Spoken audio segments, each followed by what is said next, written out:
The single biggest mistake beginners make is shelling out $150 for aggressive, downturn shoes that turn your feet into raw meat before you finish your first warm-up. You do not need the pro-level gear yet. You need the specific setup that allows you to learn technique without bruising your toes or breaking your bank. Today, I'm breaking down the 4 essential items that will get you off the couch and onto the walls comfortably, including the specific shoe model that dominates gyms for a reason. I've dropped direct links to every item I mention in the description below, so you can skip the research and get to climbing. First up is your most critical investment, the La Sportiva Tarantulace. This is widely considered the gold standard for a reason. It's a flat-lasted, neutral shoe, meaning it puts your foot in a natural position rather than contorting it into a painful claw shape. Beginners need a stiff sole to build foot strength and feel comfortable on larger holds, something aggressive shoes sacrifice for precision on tiny edges. The Tarantulace uses unlined leather that will actually stretch about a half size over time, molding to your foot for a custom fit. You're looking at a price range around $90, which is incredibly reasonable for this durability. When buying, ignore the advice to downsize 2 sizes. For a neutral shoe like this, you want them snug enough that your toes are slightly curled, but not so tight that you can't walk 10 feet without wincing. While many gyms provide communal buckets, buying your own chalk bag is a hygiene and convenience no-brainer, and the Black Diamond Moe is the perfect starter vessel. It's a classic, cylinder-shaped bag with a fleece-lined interior that holds onto chalk dust and distributes it evenly over your hands. The stiff rim is key here. It keeps the bag wide open so you can dip your hand mid-route without fumbling to find the opening or spilling chalk everywhere. It usually retails for about $25 and comes with a waist belt that will fit any size comfortably. The one specific feature to look for is the zipper pocket on the front.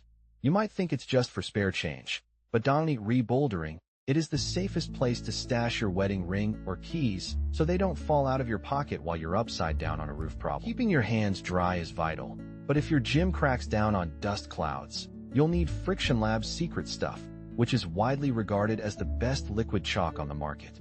Unlike standard blocks, this is a suspended colloid of alcohol and high-purity magnesium carbonate that goes on wet and dries rapidly, creating a base layer that lasts significantly longer than loose chalk alone. It's ideal for humid gyms or if you naturally have sweaty palms, and at roughly $18 for a bottle, it saves you money in the long run by wasting less product. The crucial buying tip here is to actually check the ingredients list. Avoid cheap brands that use filler, chalks, or drying agents that can crack your skin. You want pure magnesium carbonate and ethanol. Isopropyl alcohol can irritate your skin during long sessions. Also, shake it like it owes you money before use, or the sediment settles at the bottom. You can't climb if your skin is destroyed, which brings us to the unsung hero of the gear list, Metolius 1.5-inch climbing tape. Flappers, those painful tears where a chunk of skin peels off a finger or palm, will end your session prematurely, and this tape is the preventative surgery. It's rigid, adhesive cotton tape specifically designed to withstand friction without sliding off when you sweat. It costs less than $10 for a roll, but buying the right width is the specific lesson here. You want the 1.5-inch width for tearing it into strips or wrapping whole fingers. While 1-inch tape feels precise, it forces you to overlap the strips too much, creating a bulky patch that will actually catch on holds and peel off. For the best application, tear a length, round the corners with your teeth so they don't snag, and wrap it snugly, but not tight enough to cut off circulation. Finally, you need the so ill-flashed brush to maintain your connection to the wall. As you climb, holds get clogged with chalk and grease from other climbers, making glassy holds feel slick and impossible.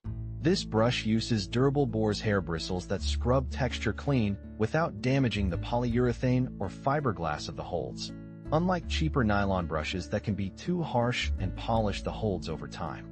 It usually runs around $13 and comes in vibrant colors. The specific feature that makes this a winner is the large, comfortable handle with a rubberized texture. Cheap wire handle brushes are miserable to grip when your fingers are pumped and tired. A pro move is to tether this brush to your chalk bag using a small carabiner or string, because if you drop it from the top of a wall, you're not getting it back. Now that you have the gear, avoid the 3 mistakes that ruin beginners. First is open hand gripping. Don't crimp holds with your fingertips fully bent in a lock-off position unless you have to.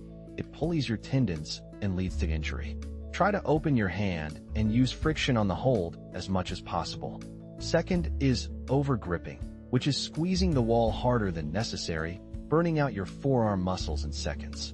Focus on keeping your arms straight and using your legs to push you up rather than pulling with your arms. Third is ignoring the down climb. Jumping off easy routes might feel fine now, but it wrecks your joints and teaches you bad body awareness.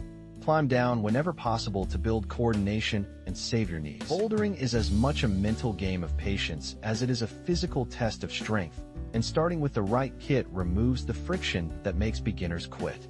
With the Tarantulace, a good chalk setup, and some tape, you're equipped to focus on movement and progress rather than dealing with painful feet or ripped skin.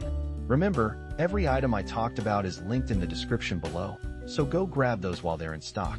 If you want to know how to actually read route maps, or what beta means in the gym, subscribe and turn on notifications because I'm covering those skills next. Now get out there and send your first V grade.